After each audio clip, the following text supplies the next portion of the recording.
جامع مسجد دہلی کے شاہی امام حضرت مولانا سید احمد بخاری نے کہا ہے کہ شب برات کے موقع پر مسلم نوجوان اپنے اپنے گھروں میں رہ کر یا محلے کی مساجد میں عبادت کریں، بے سبب اور بے وجہ ادھر ادھر گھومنے و بائیکنگ سے پرہیز کریں۔ شاہی امام صاحب 20 مارچ کی شام کو جگر ہائٹس ہاؤسنگ سوسائٹی، جگر کالونی، سول لائنز، مراد آباد میں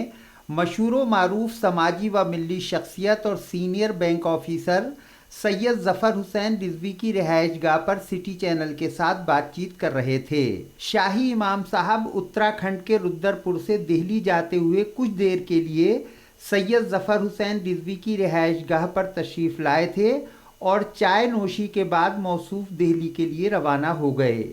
جگر ہائٹس پہنچنے پر جگر ہائٹس سوسائٹی کے صدر سمیع اعجاز، وائس پریزیڈنٹ اور مشہور سماجی و ملی شخصیت سید رفیق احمد نقوی، جنرل سیکریٹری اور کے جی کے ہومیوپیتھی میڈیکل کالج کے پرنسپل ڈاکٹر این اے خان،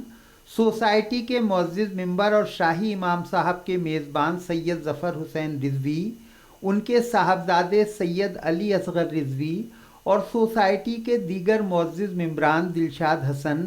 پرویز شمسی، ڈاکٹر زہیب نسیم، ارشاد حسین، فیروز عالم، سید جلیس اختر ایڈوکیٹ، عبید الرحمن و دیگر حضرات نے حضرت سید احمد بخاری، آپ کے صاحبزادے سید سلمان مجددی اور امام صاحب کے ہمراہ تشریف لائے مشہور ادیب و سید ظفر حسین رضوی کے کزن ڈاکٹر ممتاز عالم رضوی کا گلپوشی کر کے پرتپاک و پرجوش استقبال کیا۔ ڈاکٹر ممتاز عالم رضوی نے اس موقع پر اپنا تازہ ترین ناول تعاقب اپنے عزیز سید ظفر حسین رضوی کی خدمت میں پیش کیا، جبکہ سید ظفر حسین رضوی اور جگر ہائٹس سوسائٹی کے عہدیداران نے اس موقع پر بطور تحفہ شاہی امام صاحب کی خدمت میں آیات قرآنی سے مزین خوبصورت وال پلیٹس پیش کیں، جنہیں بخاری صاحب نے بے حد محبت کے ساتھ قبول فرمایا۔ سٹی چینل کے ساتھ بات چیت کرتے ہوئے شاہی امام صاحب نے جو کچھ فرمایا وہ منوان ناظرین کی خدمت میں پیش ہے۔ شاہی امام صاحب 28 مارچ کو شب برات ہے اور اسی رات میں ہولکا دہن بھی ہے۔ ہمارے بہت سے نوجوان اس رات میں گھومتے پھرتے ہیں اور ان کے بڑے انہیں روکنے کی کوشش کرتے ہوں گے یا نہیں کرتے ہوں گے۔ بہرحال آپ اس سلسلے میں کیا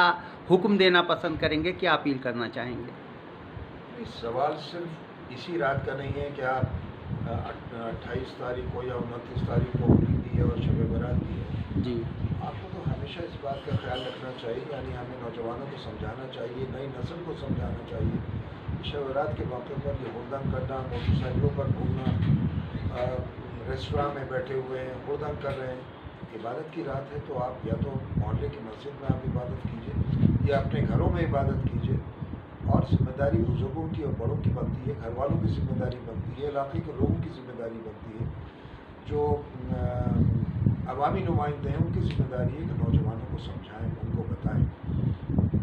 تاکہ وہ ان چیزوں سے نکل سکیں۔ اب ایسا ہوتا ہے، دہلی میں بھی ہوتا رہا کہ موٹر سائیکلوں پر نکل رہے ہیں، ریس لگا رہے ہیں، کرتب دکھا رہے ہیں، اس میں نوجوانوں کی جانیں بھی گئی ہیں، کئی نوجوانوں کی، لیکن گزشتہ 4-5 سال میں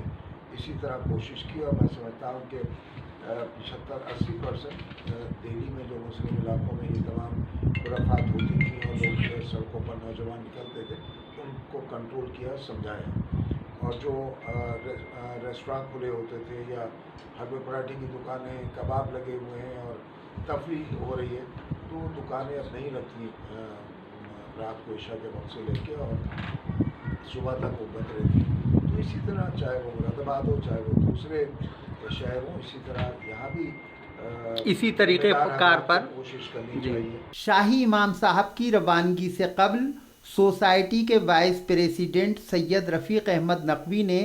سبھی حضرات کی جانب سے امام صاحب کا شکریہ ادا کیا